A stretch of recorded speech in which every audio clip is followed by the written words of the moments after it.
नमस्कार, मैं हूं मुस्कान ओझा और आप देख रहे हैं मनी 9। निवेश की दुनिया में जब भी हम कदम रखते हैं हमारा जो सबसे पहला मकसद होता है, जो पहला मोटिव होता है, वो यही होता है कि हमारे जो पैसे हैं उनको सुरक्षित रखते हुए उसको और बेहतर उस पर रिटर्न पाना। आमतौर पर ना लोग बैंक, एफडी या फिर सेविंग अकाउंट को ही निवेश का जरिया मानते हैं, लेकिन जैसे जैसे बाजार समझदार हो रहा है, म्यूचुअल फंड एक बेहतरीन ऑप्शन बनकर के उभरा है। अब तक आपने शायद शेयर मार्केट से जुड़े म्यूचुअल फंड के बारे में सुना होगा, लेकिन आज हम बात कर रहे हैं डेट फंड्स की, जो आपके पैसे को सरकारी बॉन्ड्स और कंपनियों के कर्ज वाले इंस्ट्रूमेंट्स में लगा करके आपको स्थिरता देते हैं। इसी कड़ी में एक खास कैटेगरी होती है जिसे कांस्टेंट मैच्योरिटी इंडेक्स फंड कहा जाता है। यानी कि कांस्टेंट मैच्योरिटी इंडेक्स फंड एक ऐसा फंड है जो एक तय समय सीमा, जैसे मान लीजिए 3 महीना या फिर 1 साल, इस तरह के जो कर्ज के कागज़ें हैं उनके उसमें निवेश करता है। मान लीजिए आपने एक ऐसा फंड चुना है जिनकी मैच्योरिटी जो है 6 महीने की है, तो वो फंड हमेशा ऐसे ही बॉन्ड्स खरीदेगा जो 6 महीने में पूरे हो रहे हों।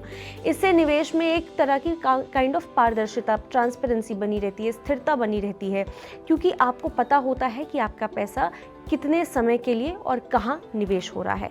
अब सबसे इंपॉर्टेंट जो खबर है उसकी तरफ बढ़ते हैं। देखिए, देश के सबसे भरोसेमंद नाम एसबीआई म्यूचुअल फंड ने हाल ही में फाइनेंशियल सर्विसेज सेक्टर को ध्यान में रखते हुए 2 नए constant maturity index fund launch करने का ऐलान किया है। इनका नाम थोड़ा तकनीकी आपको लग सकता है, लेकिन इन्हें समझना बहुत आसान है। पहला है SBI CRISIL IBX financial services 3 to 6 months, यहाँ पे डेट इंडेक्स फंड। दूसरा है SBI CRISIL IBX financial services 9 to 12 months debt index fund. ये दोनों ही ओपन एंडेड फंड्स हैं, जिनका मतलब है कि आप इनमें कभी भी निवेश कर सकते हैं और कभी भी अपना पैसा निकाल सकते हैं। ये फंड किसी जादू की तरह अगर आप सोच रहे हैं कि काम करता होगा, तो ऐसा बिल्कुल भी नहीं है, बल्कि ये एक खास इंडेक्स यानी कि CRISIL IBX financial services debt index को ट्रैक करते हैं। यानी कि जैसा प्रदर्शन इंडेक्स का होगा वैसा ही रिटर्न के फंड में आपको देने की कोशिश करेंगे। रिपोर्ट की माने तो इन दोनों स्कीम्स का जो न्यू फंड ऑफर है, एनएफओ है, वो 15 अप्रैल 2026 से ही सब्सक्रिप्शन के लिए ओपन हो चुका है और ये 20 अप्रैल 2026 तक खुला भी रहेगा। अगर आप शुरुआत में ही स्कीम का हिस्सा बनना चाहते हैं तो ये समय आपके लिए निवेश का एक शानदार दरवाजा खोलता है। इन फंड्स का जो मुख्य उद्देश्य है वो ये है कि ये अपने इंडेक्स के जितना संभव हो सके उतना करीब रिटर्न दे सके। हालांकि ट्रैकिंग एरर यानी कि इंडेक्स और फंड के बीच का जो मामूली सा अंतर है ना, उसकी वजह से यहाँ पे रिटर्न में थोड़ा बहुत आपको बदलाव, 19-20 का बदलाव देखने को मिल सकता है, जो कि निवेश की दुनिया में यहाँ पे सामान्य बात होती है। अब अगर आप ये सोच रहे हो कि इनमें निवेश के लिए लाखों रुपए आपको चाहिए, तो ऐसा बिल्कुल भी नहीं है। आप बहुत गलत सोच रहे हैं, क्योंकि आप मात्र 5,000 रुपये से यहाँ पे निवेश की यात्रा शुरू कर सकते हैं अपनी। इसके ऊपर आप 1 रुपये के जो मल्टीपल है उसमें कितनी भी राशि डाल सकते हैं। वहीं अगर आप पहले से निवेश कर चुके हैं और आप पैसा और ज़्यादा जोड़ना चाहते हैं, तो एडिशनल इन्वेस्टमेंट सिर्फ 1,000 रुपये से यहाँ पे पॉसिबल है।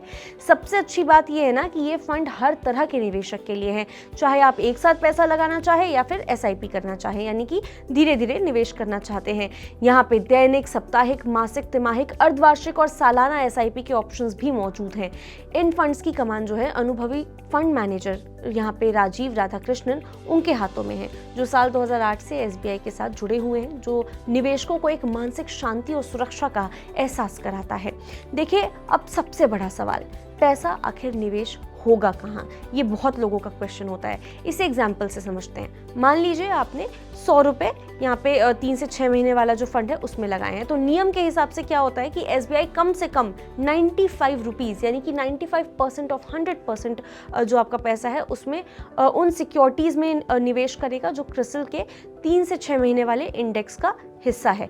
इसी तरह 9 to 12 मंथ्स वाला जो है उसके वाले जो फंड है उसमें भी कम से कम 95% हिस्सा जो है उसी तरह के इंडेक्स में यहाँ पे निवेश किया जाएगा।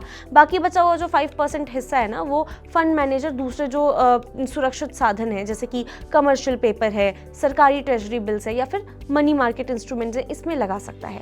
ये रणनीति फंड को सुरक्षित रखने के लिए बनाई जाती है, एक कुशल प्रदान करती है ताकि बाजार के उतार चढ़ाव का जो असर है वो थोड़ा सा कम हो सके। एसबीआई फंड मैनेजमेंट इन्वेस्टमेंट के एमडी जो हैं और सीईओ हैं नंद किशोर के हिसाब से इन फंड्स को लाने का मकसद जो है वो निवेशकों को एक ऐसा ईजी और ट्रांसपेरेंसी प्रोवाइड करना और कम लागत वाला जो ऑप्शन है वो प्रोवाइड करना है। उन्होंने ये बताया कि ये योजनाएं ना उन लोगों के लिए बहुत ही अच्छे ऑप्शन हैं जो छोटी समय के लिए अपना पैसा निवेश करना चाहते हैं, शॉर्ट टर्म गोल है जिनके, और चाहते हैं कि उनका निवेश जो है वो फाइनेंशियल सर्विसेज सेक्टर के मजबूत कर्ज उपकरणों की यानी कि जो डेट इंस्ट्रूमेंट्स है उसमें लगा रहे।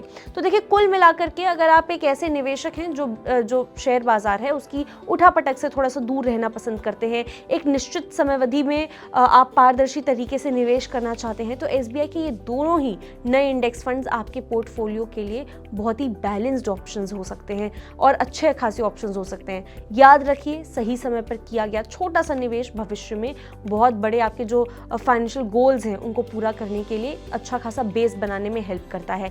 निवेश करने से पहले अपनी ज़रूरतों को आपको ध्यान रखना है। आप जो रिस्क उठा सकते हैं जिसके लिए आप कंफर्टेबल हैं उतने रिस्क उठाने में, तो अपने सारे जोखिमों को उठाने की क्षमता को देखना है, आपको उनको आंकना है और उसके बाद ही आपको यहाँ पे कोई कदम उठाना है। आप इस बारे में क्या सोचते हैं, क्या कुछ हैं आपके थॉट्स, आप हमें कमेंट करके ज़रूर बता सकते हैं। तब तक के लिए देखते रहिए मनी9।